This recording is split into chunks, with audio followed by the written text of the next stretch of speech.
Hey, Tony Gaskins here, popping in. Wanted to talk to you about his wandering eyes. Now, listen, this is something honestly that, as a man, I can honestly say that almost 99% of men struggle with this. Interestingly enough, when I was growing up, I never seen my father look at another woman, even though, my mom, that's my mom. Like, after she had me and my sister, she lived her life. And it's not like, back then, all this surgery and, going to this doctor, this city and doctor that city and getting stuff nipped and tucked really wasn't a thing. And so you'll kind of see a couple and you'll see them together for a decade, 2 decades. And when I came of age, I started looking at my dad and I'm like, let me see if he's looking at something. And I never saw him looking at a woman, and I ain't understand it because I'm like, even as a young man, I was breaking my neck. And I get that question a lot from women that's saying, hey, he looks at other women. And the truth about it is every woman looks at other men. Like, it's just as human nature, you're going to recognize a man. For a man, he's going to recognize beauty. As a woman, you're going to recognize somebody handsome. The same way that as a woman, you could look at a man and you may say he's handsome, but you don't necessarily say, I want him in the bed tonight. So the same way a man may look at a woman and say she's pretty, she's cute, or she's beautiful, but that doesn't mean he's saying I want her in the bed tonight. So the key is what we have to do as humans is we got to come to a place of confidence to where we can get to a place to where if we see our partner or spouse recognize someone else they recognize someone of the opposite sex and they look at them, and that glimpse you see, that look that you see, we have to get to the place where we can say, well, he or she is going home with me. And you have to be confident in that. And it's one of the hardest things in the world. And what we also have to do is we have to get to the place to where when you walk in and you may see somebody in the distance and you may see their shape or their look or whatever it is, and you recognize that, you got to get to the place to understand that you're dealing with a human who's dealing with insecurity. And instead of testing their insecurity and trying their insecurity, you got to get to the place where you keep your head just straight ahead and you're not looking left and right. And I remember when me and my wife, we started dating and we were together, and I'm young and just inexperienced in that area, and we'll be out and it'll be old set of hounds walking by, and she would catch me, so many times she would catch me, and then after a while she would comment on it. She'll say something. I see what you're looking at. I saw you look. I'm like, what you talking about? Look at what you talking about? I saw you looking at that girl. What girl? I ain't even recognize nobody. It was a girl walking past. What the world? Wow, okay, thank you. Listen, when I'm walking, I'm just looking like and so then what I would do is if I saw a woman who she felt that I would not be attracted to, I'll lock eyes on her just to throw her off. And I watch this woman walk. And then if I saw a guy and he got on some cool shoes, some nice shoes, or some fresh jeans, I look at his shoes. I watch them shoes, and what I was doing was I was trying to build some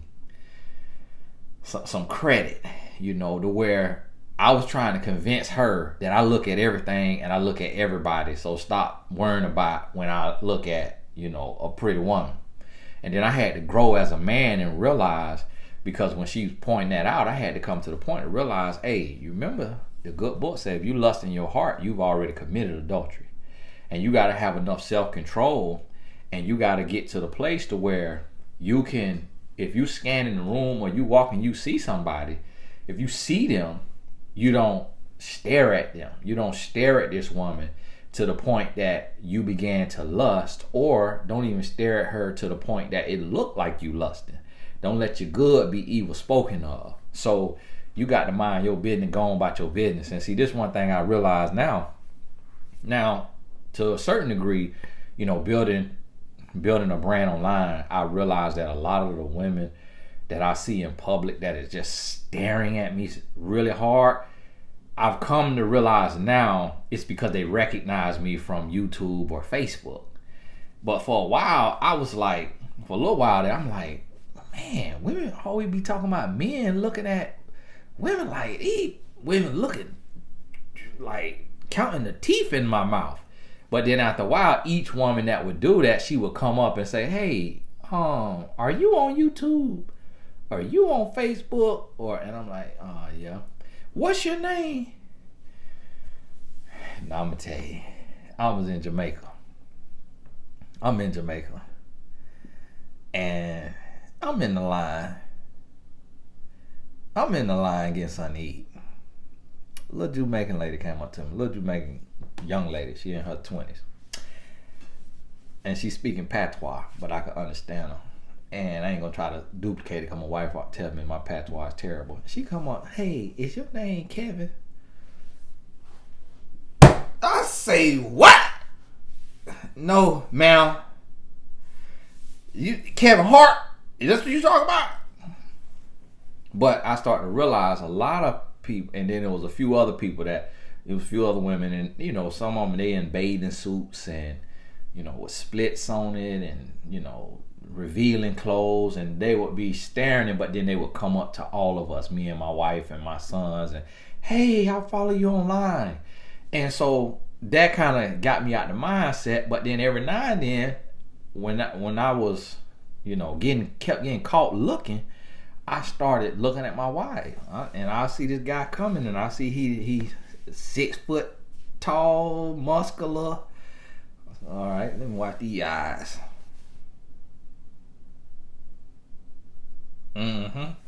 What you was looking at? I seen you looking at him. What do you mean? What do you mean? I didn't even see who. What? She pulled a me on me, and so I started to realize that it's honestly, it's how our brain works. And I remember reading a study, and it was saying, like, if you put something attractive versus something unattractive in a baby's eyesight, the baby is going to look at the more attractive thing 80% of the time and look at the unattractive thing 20% of the time. And that babies, even as a baby, is drawn to attractive things, attractive people, and attractive things. So it's kind of like my wife, she's a pretty woman, and so every child that we meet is just like enamored with her, like she got away with babies. And later, after I read that study, I was like, maybe it's because they see her as, they don't call it pretty, but it's like, this being that I'm looking at is not obstructive, like it's not scaring me. And then you'll see a baby look at some people. You know, I had a couple homeboys. You'll see a child or a baby look at them and they'll start hollering. Like the little girl, when she seen the former president, number 45. He came in, he was in the classroom, I think, and this little video go around, the little girl, and she started screaming because that represented ugliness, unattractiveness, you know, what have you. And you will notice this in humans, and I think that we put so much on this. We put so much on it when it starts at little kids. I remember when I was a substitute teacher,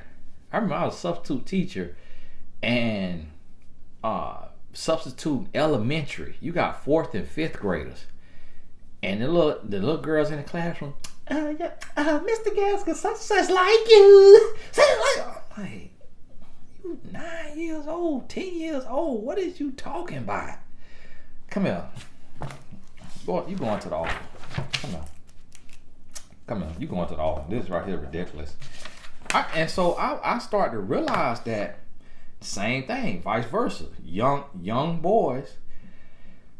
You remember the boy, if you went to school, you remember the young boys, 5th grade. Don't let a pretty teacher have a pretty teacher. I remember it was a pretty teacher. Everybody, 3rd, 4th, 5th grade. Hey, you seen Miss Johnson? Boy, she look good. Boy, she look good. And it's like, what is the reference of even knowing what a pretty woman is when you 3rd, 4th, 5th grade? And so here's the thing. These are the type of things that we allow. And honestly, I know what you want to hear is, he absolutely should not ever recognize a pretty woman. He should not see her. He need to act like he don't have eyes in his head. He need to be blind to every woman that look decent. Like he don't even see her, like she Casper the Ghost. I know a lot of people want to hear that, but it's not realistic. And I remember talking to my homeboy, and I honestly tell you, my homeboy is 100% faithful to his woman. Like, has never cheated on her and has been with her like a decade or more. Has never cheated on her. Never even, when we out and about, you know, if we somewhere by ourselves, having lunch, having dinner, if we on the road somewhere, never even tried to holler at another woman.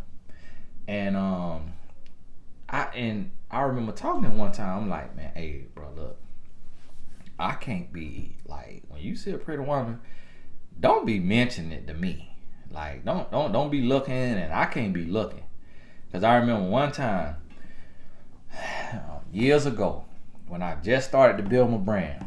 And this is the thing what people don't understand. People use my transparency against me, but what you have to realize is I'm not the type of person that try to ride in like a knight in shining armor, like this person who never done anything wrong and trying to look down and talk on people. I'm a human being too. And I experience everything that human beings experience. And I remember years ago, I had just started to build my brand, but it was big enough on Twitter. And I remember me and my partner, we was out at we was in New Orleans for an event or some type of event or a meeting or something. And it was like Mardi Gras or something like that was going on, but the streets was full. And we standing out, you know, we out that night. Our hotel was down on the main little road. And we standing out and we standing on the side of the, we leaning up against the wall. And everybody walking by. And my partner, he was single at the time. And so he could look at what he want to look at. And this a grown man. And so if he see a pretty woman, he like, man, she pretty. Man, she pretty. Man, she pretty. And he pointing them out. And I see the women, I recognize them. And then it happened to be this one group of ladies. They was walking through. And I looked and I could see this group of ladies. And I'm looking at the group of ladies. I'm looking at them. And I didn't notice that one of them was looking at me. And I'm looking at them, and I am nosy. I'm a people watcher. I saw the little video with the man vacuuming. He had to vacuum in the street, listening to what the police was saying across the street at the neighbor house. That's how nosy I am. And so I am a people watcher. But while I'm looking at this group, out of the group, out the middle, this lady emerges. Hey, Tony Gaskins, how are you? I follow you on Twitter or wherever it was. So great to meet you. After that right there, I told my homeboy, I say, you see there? That is the very reason right there.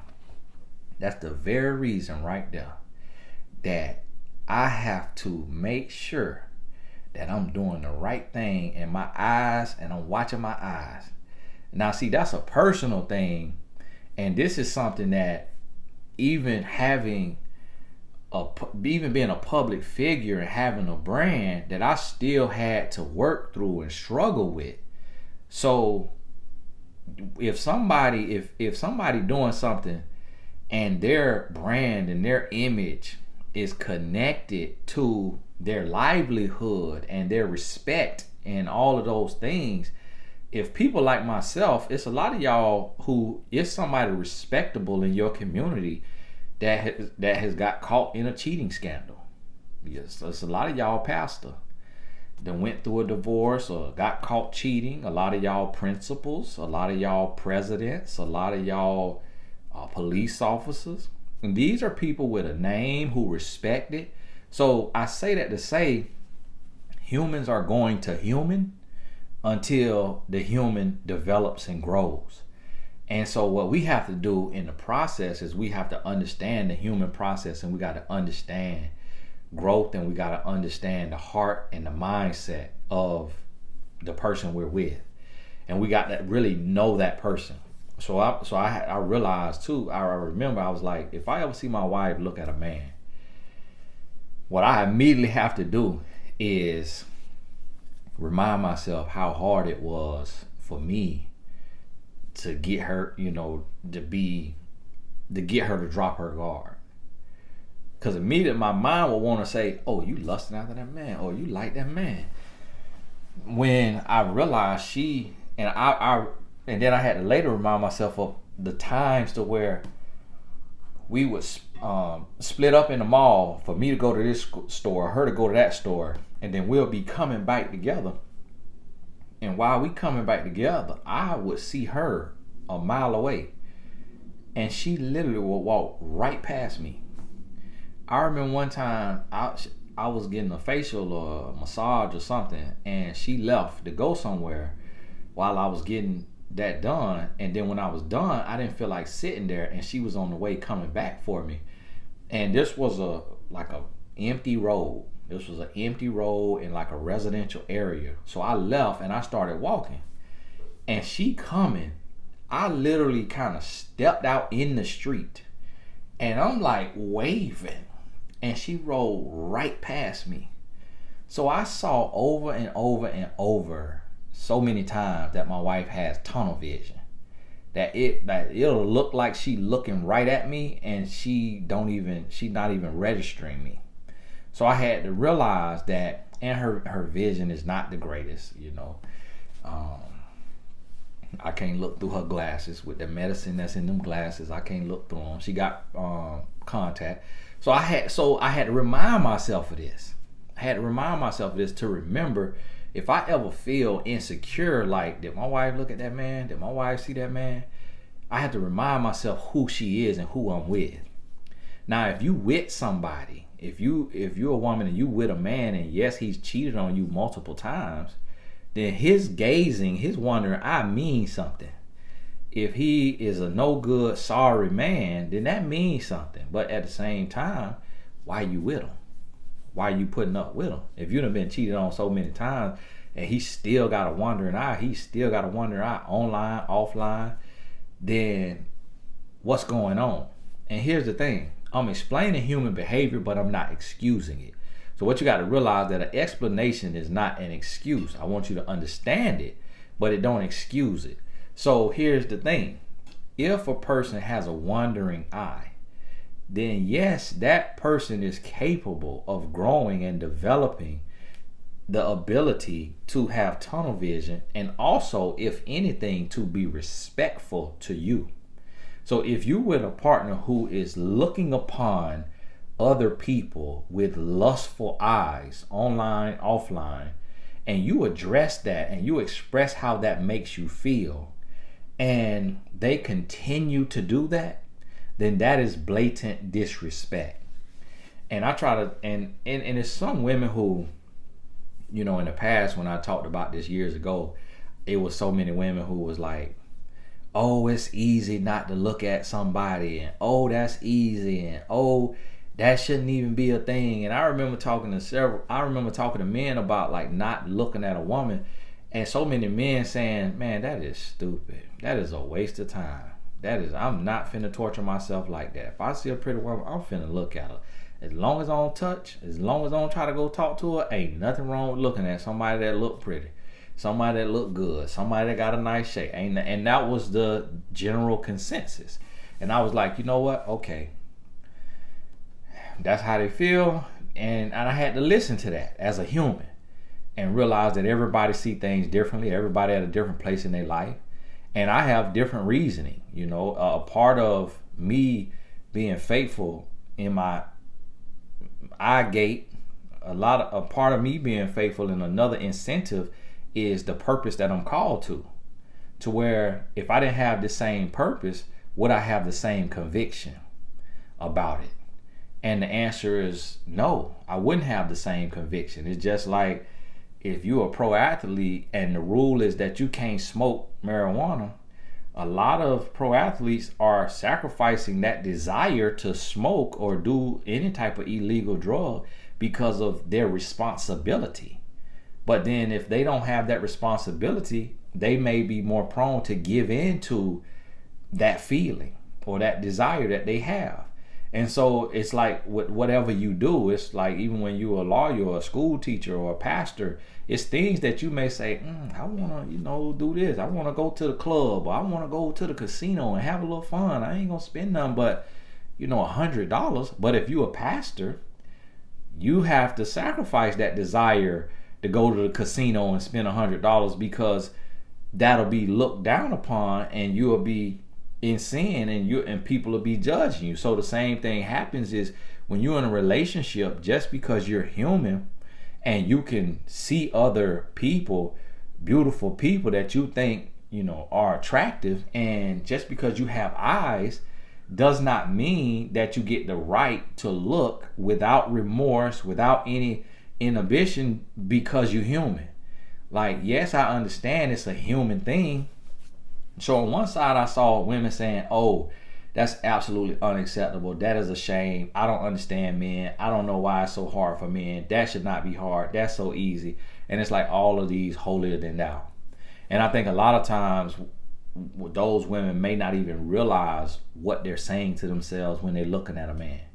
When they're looking at a man that they think is attractive, they're not even processing that they are lusting upon that man or saying, wow, he's attractive. And they're not even processing it, but then we always have a different level of energy when somebody else do the same thing that we do. And we don't process when we do it, but when somebody else do it and it's against us or it offends us, we process that. And so I say that to say is like on the flip side, I saw a lot of women say, well, I look at handsome men and shoot, if he looking at a beautiful woman, I'm gonna be looking at her too, because I recognize beautiful women and I respect beauty and I appreciate beauty too. And I saw a lot of women say that, and I was like, okay, that's another way to look at it. My thing is to get to the level as a human, to get to the level of confidence. And so what I started doing, I'm like, I know I'm not blind. I know I see people, and I'll see men, I'll see women, I'll see children, I'll see animals. I'm going to see everything. I'm going to be aware of my surroundings. I'm going to see everything. And I had to get to the point to where I remember when I was dating my wife, how hard she would stare at me when we would just be sitting in the room. And I would look over sometimes and she'd be staring at me like she was taking a mental picture. And she would stare at me so hard. And I did not understand it. I did not understand why she would be staring at me so hard, like just randomly out the blue. And so I started to remember later, as when we go out and she looking a certain way and she looking that way, I remember how hard she look at stuff. And so what it was, I had to talk myself off the ledge. And so sometimes when you're in a relationship and it's this stuff like this, the little stuff, what the mistake we make is we will let little stuff like this, we'll let it break down a whole relationship. Like we will let it ruin all trust. We will let it cause an argument every week. We will just fly off the handle. And it's like, in the grand scheme of things, did your person approach somebody and say, hey, you are handsome, or hey, you are gorgeous, can we get to know each other? Or did they recognize God's creation and keep it moving? And so and then when you look at this person, you got to say, is my spouse or is my partner promiscuous, flirtatious, rude, nasty, untrustworthy? And if them appearing to look at somebody with a lustful gaze triggers so much emotion and so much anger because of who they are, then you're with the wrong person. You're with the wrong person, and you're putting yourself in a prison of toxic emotions, because this person, as long as they have eyes and can see, they may be looking at people and recognizing people. And if you don't trust your person to be a human, but to have respect and not want to go approach this person to sleep with them or flirt with them, then you need to leave that relationship. And so we have to understand that humans are going to human, and we got to really be able to process and see. Because my wife, she's very friendly, she's very bubbly, she talks. And I remember we'd be at sporting events, and it'll be another dad, and he'll be standing there, and they'll be looking at the event, looking at the game or looking at what's going on, and they'll start talking, they'll strike up conversation. And my wife would just be talking, and just a keying and just a talking.